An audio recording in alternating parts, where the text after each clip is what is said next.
estou ajeitando aqui a câmera, então. Eu resolvi fazer esse programa depois de relutar um tempo, porque é uma situação um pouco triste para as pessoas conversarem e tem muita gente que realmente não gosta de falar sobre isso. Se esse é seu caso, se você ainda não está pronto para falar desse momento, eu sugiro que você então não assista esse programa, pula, volta um belo dia lá adiante na tua vida para você assistir. Mas se você já está pronto para conversar, então eu queria bater um papo reto com você, partindo de uma pessoa que também perdeu entes queridos.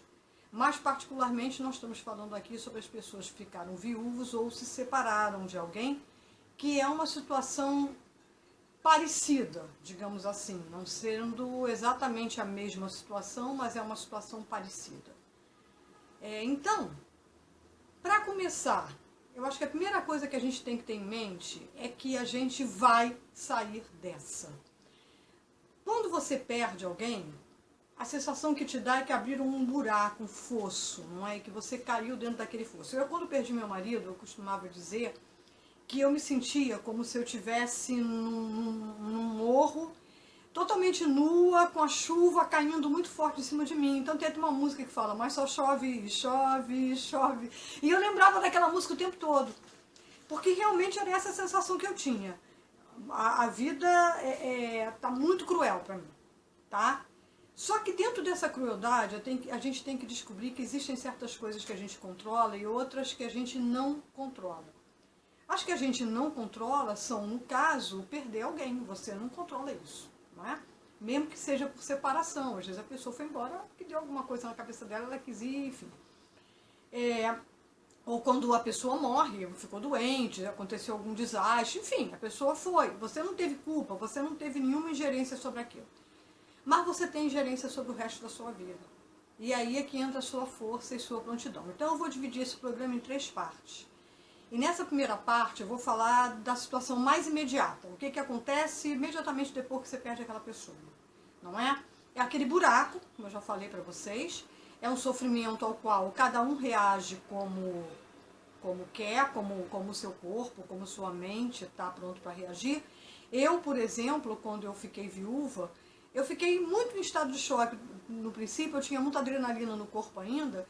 E parecia que eu não estava reagindo, que eu não estava triste, tá? Eu me lembro que no enterro eu estava serena, não é? Até porque depois de um processo longo de doença dá um cansaço mesmo, então é natural que você fique assim. Mas, na verdade, por dentro não era exatamente nada disso, né? E eu calculo que gente que perca o cônjuge porque saiu fora, porque resolveu ter outra vida, também deve sentir mais ou menos o mesmo buraco, o mesmo fosso que eu senti. Então aqui eu estou conversando com vocês como uma amiga, pretendendo isso mesmo, como se a gente estivesse batendo papo num barzinho, numa mesa de restaurante, falando sobre os nossos sentimentos. Se depois você quiser escrever para mim sobre isso, você pode escrever, a gente conversa um pouco mais. Eu vou botar no blog também. A gente vai partir para um papo mesmo, não é? Agora, eu percebi que existem algumas coisas que ajudam muito, e muito mesmo nesse momento, e são algumas coisas que eu queria partilhar com vocês.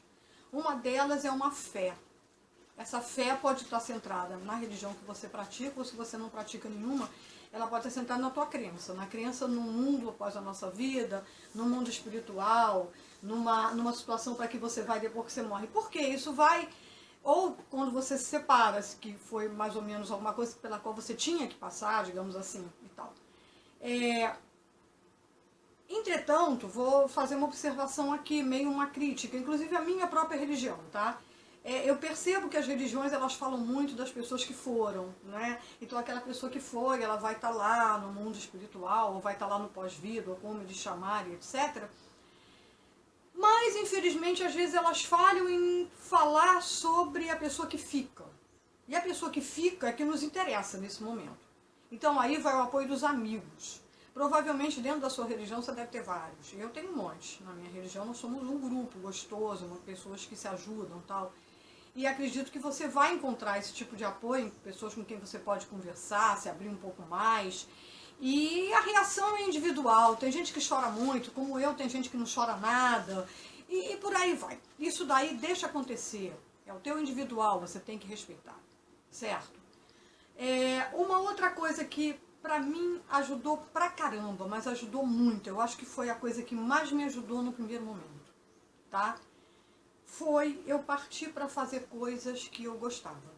E principalmente coisas que eu gostava e que eu não fazia antes daquela pessoa falecer. Aí isso pode parecer um pouco cruel. Puxa, mas você esperou a pessoa morrer para fazer um negócio que te dava prazer. Não é bem assim. Quando você vive com uma pessoa, você faz uma série de concessões. Vamos combinar, você deixa de fazer coisas que você gosta porque você prefere ficar com aquela pessoa. Não tem nada de errado nisso. Eu particularmente não acho. Viver com alguém é muito legal, né? Aí a pessoa foi embora. Aí, de repente, você percebe que tem coisas que você gostaria de fazer e com aquela pessoa você, de repente, não fazia. Parte para isso. Parte para isso porque vai dar um sentido para a tua vida, um sentido individual. A minha vida continuou. É outra coisa que você tem que lembrar. A tua vida continua. Quem morreu foi o outro. Quem foi embora foi o outro. Me perdoa, por mais que você gostava, por mais que fosse boa gente, morreu, foi embora, acabou. A tua vida continua. Eu, por exemplo, encontrei muito conforto começando a fazer caminhadas. Teve uma época que eu fazia caminhadas na natureza por trilha todo fim de semana, 2 vezes, aos sábados e aos domingos. Eu dei muita sorte, encontrei um grupo muito legal, mas eu conheço outros grupos muito bons que podem ajudar nesse momento. E a dança também me ajudou muito. O meu marido nunca quis aprender a dançar, não é? Eu insistia, queria tal, mas ele não queria. E começar a dançar para mim, que foi uma coisa que eu sempre quis fazer desde que eu era menina, me deu um outro sentido de vida. E foi um lugar onde eu encontrei também novas pessoas e eu continuei minha caminhada. Então, para fechar essa primeira faixa do nosso programa, olha só, primeiro, a tua vida continua, tá? Você tem que ter isso em mente.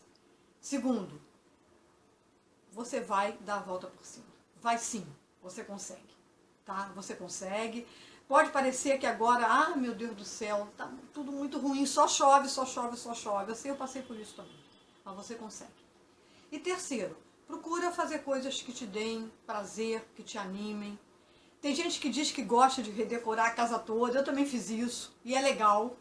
Jogar as coisas da pessoa que faleceu, que foi embora, ou fora, ou dar para alguém, ou então devolver para ele, se for o caso, ou ela, né, se for o caso. Ou então simplesmente doar para uma instituição o mais rápido possível, se afastar modificar o ambiente onde vocês moravam juntos.